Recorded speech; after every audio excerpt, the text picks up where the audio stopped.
DJ Mewla Maharajpur DD Gujjar.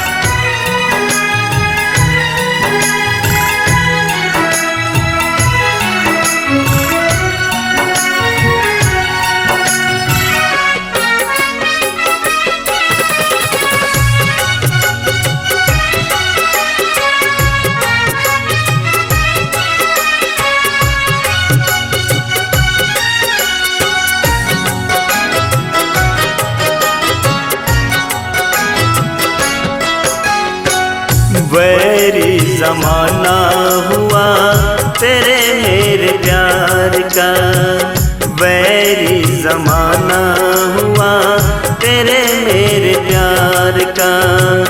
बीता जाए मौसम गोरी, बीता जाए मौसम गोरी, मस्त बहार का।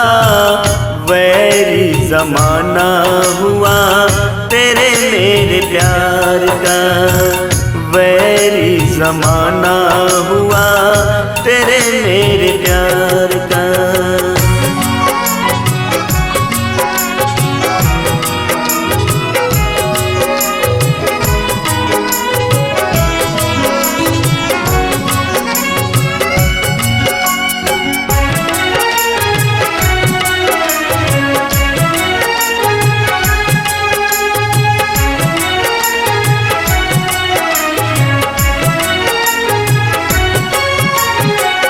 दर्द जुदाई अब सहा नहीं जाए, तेरे बिना अब रहा नहीं जाए। किसको सुनाए बातें ये दिल की, कौन सुनेगा कहाँ नहीं जाए।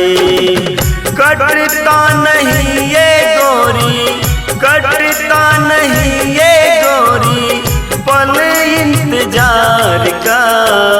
वैरी ज़माना हुआ तेरे मेरे प्यार का, वैरी ज़माना हुआ तेरे मेरे प्यार का।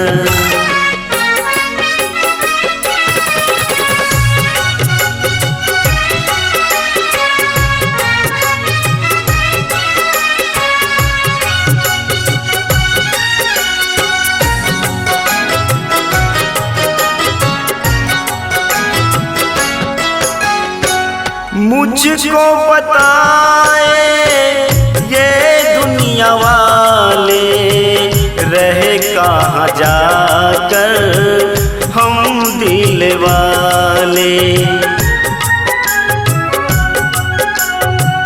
किसको दिखाए दिल की ये छाले, कोई नहीं जो हमको संभाले।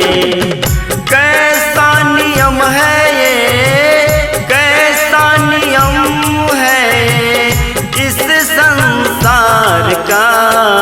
वैरी ज़माना हुआ तेरे मेरे प्यार का, वैरी ज़माना हुआ तेरे मेरे प्यार का।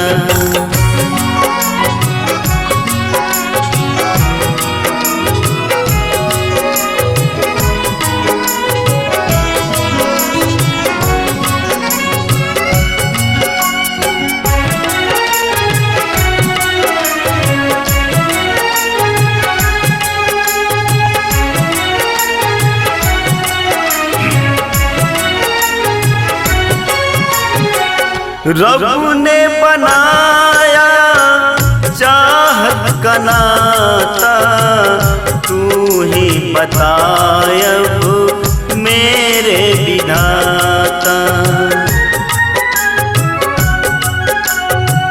सुन ले ये अर्ज़ मेरी ओ मेरे दाता, उसके सिवाय अब कुछ नहीं भाता। दर से दिखा दे बस, दर से दिखा दे बस अब दिलदार का। वैरी जमाना हुआ तेरे मेरे प्यार का, वैरी जमाना हुआ तेरे मेरे प्यार का, वैरी जमाना हुआ तेरे मेरे प्यार का, वैरी जमाना हुआ तेरे मेरे प्यार का। बीता जाए मौसम गोरी, बीता जाए मौसम गोरी, मस्त बहार का, वैरी जमाना हुआ तेरे मेरे प्यार का, वैरी जमाना हुआ